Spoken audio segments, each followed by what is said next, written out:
parallels between Prince Harry's mother and his wife are impossible to ignore. Here are some of the ways history has repeated itself with Meghan Markle and Princess Diana.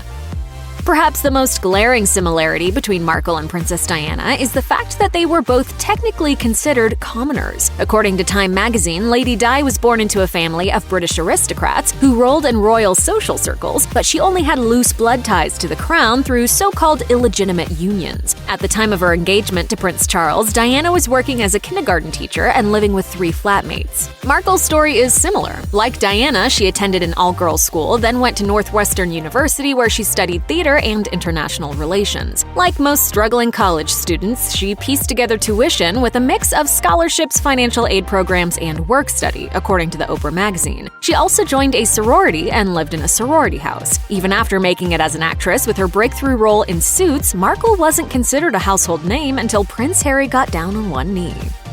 Despite the fact that they were raised on 2 sides of the Atlantic, both Markle and Princess Diana shared a similar childhood experience. They were children of divorce and, at different points in time, estranged from a parent. In an interview with the Sunday Times, Diana's brother, Charles Spencer, revealed that the siblings were abandoned by their mother after their parents split. He said, "Our father was a quiet and constant source of love, but our mother wasn't cut out for maternity. Not her fault she couldn't do it. While she was packing her stuff to leave, she promised Diana, then aged 5, she'd come back to see her. Diana used to wait on the doorstep for her, but she never came." Markle was a similar age when her parents, Thomas Markle and Doria Ragland, divorced, but she maintained a good relationship with both of them until she got involved with the royal family. Unfortunately, Meghan became estranged from her father after he staged paparazzi photos and blabbed to the press in the wake of her engagement. According to the book Finding Freedom, the Suits star was hurt and humiliated when Thomas bailed on her wedding, and as late as July 2020, he was still airing out the family business in the press.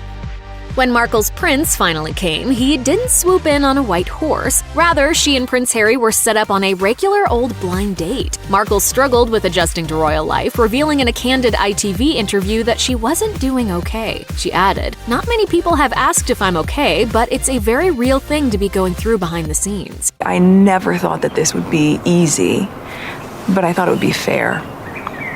And that's the part that's really hard to reconcile. Inarguably, being a royal is a lot, especially if you're thrust into the spotlight after a whirlwind marriage. Princess Diana had a similar experience and was often spotted with her head down, dodging cameras and earning the nickname Shy Di. In recorded interviews with reporter Andrew Morton, the mother of 2 admitted that adjusting to life in the royal family was too much. She said, "I was just so frightened of the attention I was getting. It took me 6 years to get comfortable in this skin, and now I'm ready to go forward. One minute I was a nobody, the next minute I was Princess of Wales, mother, media toy, member of this family, you name it."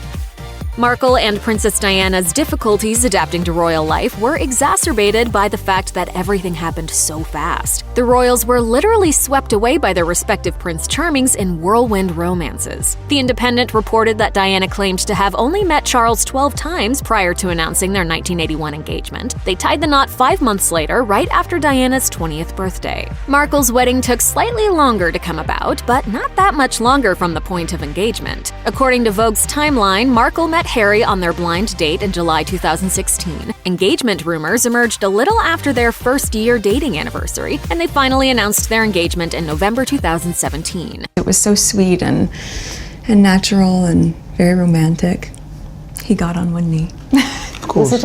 They tied the knot just 6 months later. Both Diana and Markle also threw non-traditional elements into their wedding, like omitting the word obey from their vows, according to the New York Times. Markle took her feminist approach one step further and partially walked herself down the aisle before Prince Charles escorted her to the altar. According to The Cut, the press office of the royal family is notoriously quiet about everything from rifts between family members to alleged affairs. In rare cases, they'll flat-out deny rumors, but you'll hardly see a royal express a negative opinion. In some ways, it seems like you get indoctrinated into the royal family by metaphorically stitching your mouth shut. But Princess Diana was actually remarkably candid about certain gossip. In a 1995 BBC interview, she admitted that Prince Charles's affair led to the dissolution of their marriage. Well, there were 3 of us in this marriage, so it was a bit crowded. Diana's candid demeanor opened up the doors for Markle, who isn't afraid to use her voice, particularly now that she's hung up her royal title and signed a multi-year podcasting deal with Spotify. In a bombshell interview with Oprah Winfrey, the star went as far as directly accusing the royal family of perpetuating falsehoods about her family. Beyond that, Markle is using her voice for change. In 2019, the star guest-edited an issue of British Vogue titled Forces for Change, which was met with an onslaught of public scrutiny as it touched on topics like climate change, LGBTQ visibility, racism, and body acceptance.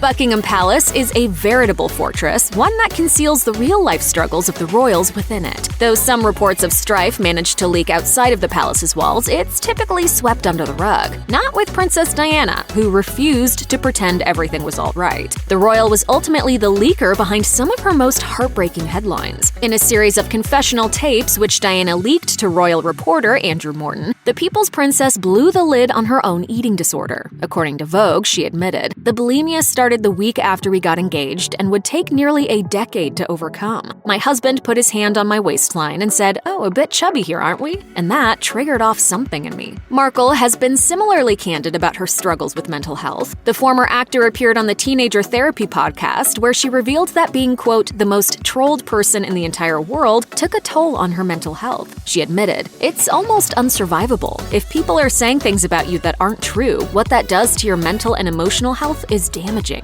Markle was also similarly as candid about her miscarriage, which she disclosed in a heartbreaking op-ed for the New York Times titled "The Losses We Share."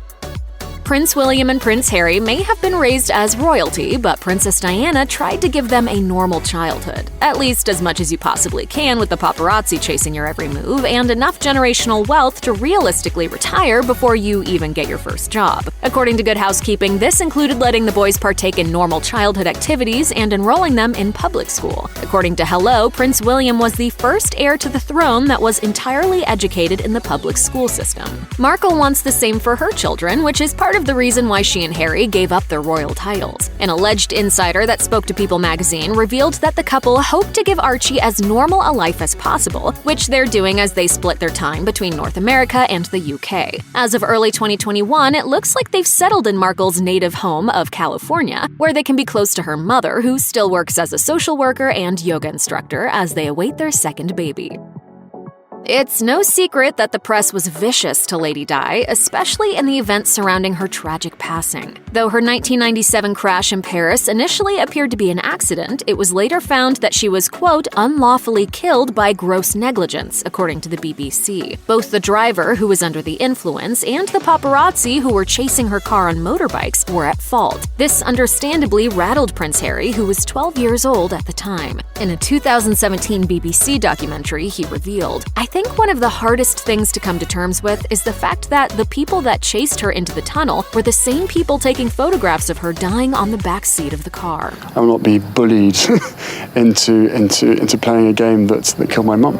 Though paparazzi don't chase Markle in the same way, the tabloids are equally as vicious. Stylist magazine managed to find 30 different tabloid stories, some of which had racist undertones, criticizing the star for claims as audacious as her altering her son's birth certificate. The Sussexes even took the extraordinary step of taking the tabloids to court, and they actually won, but the unending onslaught of false and negative coverage ultimately led them to quit the royal family. Harry told James Corden in a rare interview, "I did what any husband and what any father would do. I need to get my family out of here." My life is public service, so wherever I am in the world, it's going to be the same thing. Check out one of our newest videos right here. Plus, even more Nicki Swift videos about your favorite celebs are coming soon. Subscribe to our YouTube channel and hit the bell so you don't miss a single one.